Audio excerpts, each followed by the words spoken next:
Welcome back to another technical deep dive here in the debug zone. Today, we're tackling a big question and breaking it down with insights from other users. Hopefully, this clears up some misconceptions and helps you get the answer you need.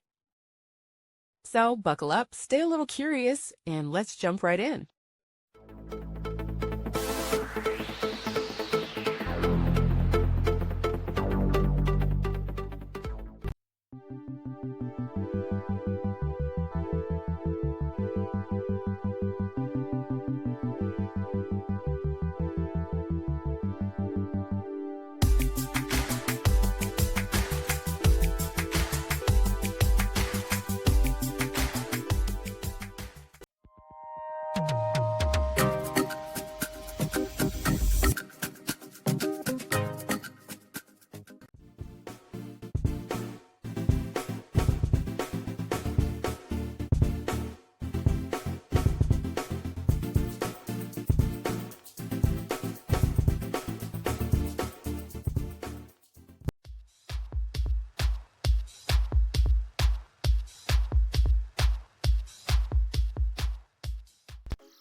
And that's a wrap.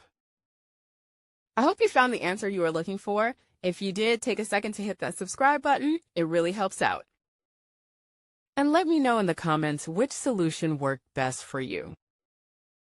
See you next time in the debug zone.